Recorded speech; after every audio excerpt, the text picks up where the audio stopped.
Eh bien, bonjour les amis, voilà, c'est ma brève de la semaine, ma brève du lundi. Alors, je suis dans ma voiture, j'étais obligé de partir à quelques kilomètres de chez moi parce que Orange fait des coupures intempestives du réseau. Et c'est très désagréable, tout d'un coup, de ne pas avoir de réseau. Voilà. Donc, écoutez, trois petites nouvelles. Une qui m'a fait sourire. À Marseille, il y a un nombre élevé de super centenaires âgés de 110 à 120 ans sur les listes électorales. Donc, en cette période, effectivement, en cette journée d'élection municipale, ça me paraissait utile de le rappeler. C'est étonnant, il y a 785 électeurs à Marseille qui ont entre 110 et 120 ans. Il y a même la doyenne de l'humanité qui, d'ailleurs, personne ne savait qu'elle habitait Marseille.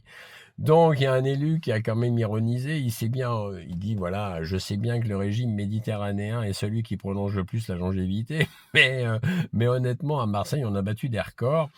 Donc, ce qui est intéressant, c'est que la municipalité actuelle, qui va peut-être bouger dans quelques jours, rejette la faute sur la municipalité d'avant. Et là, on se dit, c'est bien de rejeter la faute, et encore non, c'est pas bien. Mais ce qui serait peut-être mieux, ce serait peut-être d'y faire quelque chose et de supprimer une bonne fois pour toutes ces 785 super centenaires. Mais bon, apparemment, c'est peut-être un peu plus difficile.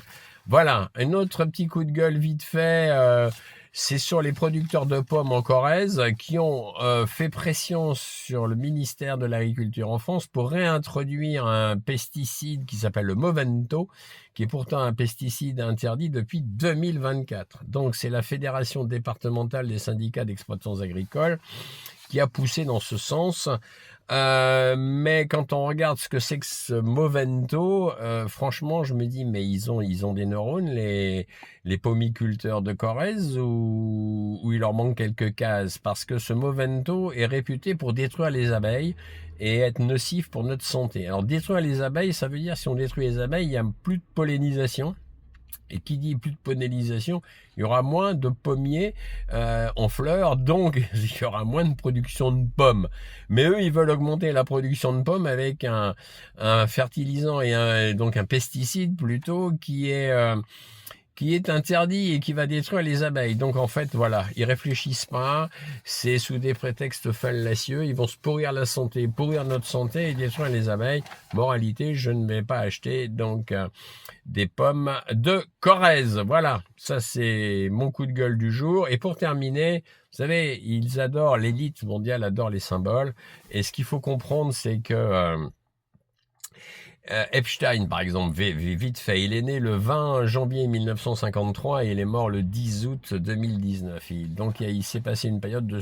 Et quand il est mort, il a été donc suicidé, entre guillemets, donc il est mort à 66 ans et 6 mois. Voilà, je vous laisse méditer là-dessus. Quant au prince Andrew, qui est quand même un pédophile notoire, il a été arrêté à l'âge de 66 ans par 6 voitures de police à 6 heures du matin. Là aussi, c'est étrange quand même. Et il a été aussi arrêté 666 jours plus tard. L'affaire, vous savez, des chevaux qui s'étaient emballés dans le centre de Londres, dont un cheval blanc qui était couvert de sang et qui galopait donc dans le centre de Londres. Eh bien aussi, il a été arrêté donc 666 jours après cet épisode. J'avais un cheval blanc couvert de sang, c'est tout un symbole. Voilà, nos élites adorent les symboles. Ça veut dire qu'ils sont quand même dans des réflexions plus que douteuses. Voilà les amis, ce sera tout pour cette semaine. À la semaine prochaine.